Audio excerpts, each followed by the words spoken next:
Business రాకుండా ఒక అంగన్వాడీ టీచర్గా 14 సంవత్సరాలు ఏం చేస్తాను. బట్ లైఫ్ స్టైల్ అనేది ఎటువంటి మారలేదు.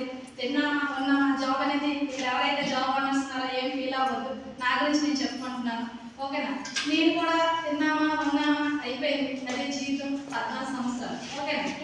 నేను జాయిన్ అయినప్పుడు 2000 శాలరీ ఇచ్చారు, ఆ 2000 కూడా 14 సంవత్సరాలు వచ్చేటప్పటికి 10,000 చేశారు, ఓకేనా? అంటే 8,000 పెంచారు 14 సంవత్సరాల్లో. కానీ అదృష్టం ఈ బిజినెస్ అందరికీ దొరుకుతుంది. ఎవరైతే అదృష్టవంతుడికి వాళ్ళకి దొరుకుతుంది. నాకు కూడా అదృష్టం చేస్తాం, నాకు ఒక ఫ్రెండ్ అనేది అవకాశం ఇచ్చారు. సో నేను కూడా అందరిలాగే నెగిటివ్ తీసుకున్నాను. అవునా కాదా, నేను చేయగలనా లేదా, ఇలా మళ్ళీ నడుస్తాయా లేదా అనుకున్నాను. ఎందుకంటే ఆల్రెడీ అగ్రిగోల్డ్లో చేశాను మనీ రొటేషన్, ఓకే? దాంట్లో కొంత లాస్ వచ్చింది కాబట్టి నాకేమనిపించిందంటే ఇవి అవుతాయా లేదా, ఇలాంటివన్నీ చాలా జనాలకు మోసం చేస్తుంది అని చెప్పి నేను ఫస్ట్ నమ్మలేదు. బట్ ఎప్పుడైతే చూద్దాంగా అని చెప్పి ఒకసారి ట్రైనింగ్ సెమినార్ ఇవన్నీ కూడా ఎప్పుడైతే ఫాలో అయ్యాను, అదేవిధంగా సీనియర్ని ఫాలో అయ్యాను, అప్పుడు అనిపించింది నేను ఏదైతే 14 సంవత్సరాలు అంగన్వాడీ జాబ్ చేస్తాను అది కాదు లైఫ్, ఇది కదా అసలే లైఫ్ అనిపించింది.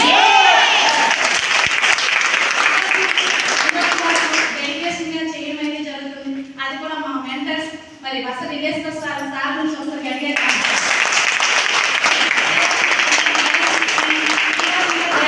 నేను ముందున్నానంటే అది సార్ చెప్పిన మిక్స్ అనమాట.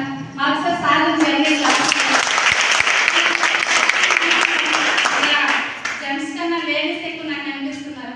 ఎందుకంటే మేడం గారు చెప్పినట్టుగా రాబోయే రోజుల్లో 70% లేడీస్, అవునా కదా, చేసేస్తున్నారు, అవునా? సో మనం బయటకు వచ్చినప్పుడు చాలా మంది చాలా రకాలు అంటారు. ఎందుకంటే ఇప్పుడు వరకు ఇంట్లో అత్తరిల్లు అండ్ అమ్మగారు ఈ రెండు తప్ప లేడీస్ ఇంకొక ప్రపంచం అనేది తెలియదు. సో వంటలుంటే అన్ని పని అందరూ కూడా మనకు ముద్ర వేస్తారు, వేస్తారా లేదా? ఇప్పట్లో కాదు.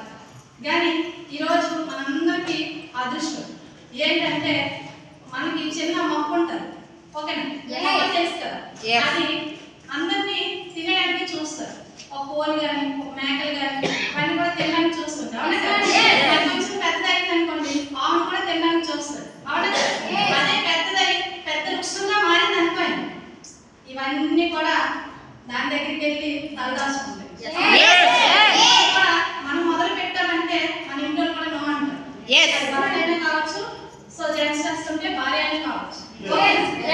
సో ఏమంటారు, నువ్వు వల్ల ఎందుకు ఇప్పుడు వరకు అవుట్ ఆఫ్ వెళ్ళి ఎంత డబ్బులు సంపాదించావు, జాబ్ చేసి ఎంత డబ్బులు సంపాదించావు, ఎందుకు ఇలా దిగిపోయినావు అని ఇంట్లో కూడా ఫస్ట్ మనకి రిజెక్ట్ అనేది వస్తుంది. సో మన ఫ్రెండ్స్ నుండి కూడా మనకి రిజెక్ట్ అనేది వస్తుంది. మన రిలేటివ్ అందరూ కూడా నో నో అనే చెప్తారు.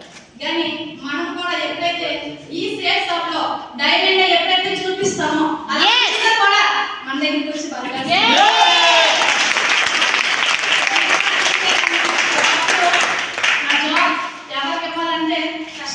కానీ చాలా మందికి హెల్ప్ చేయాలి, ఏదో చెయ్యాలి లేడీస్ అని నాకు అనిపించేది. ఈ బిజినెస్ రాకుండా కానీ నా జాబ్ ఉంటే ఇంకొక మనిషి దొరుకుతుంది. కానీ నేను అందరికి ఇవ్వగలనా?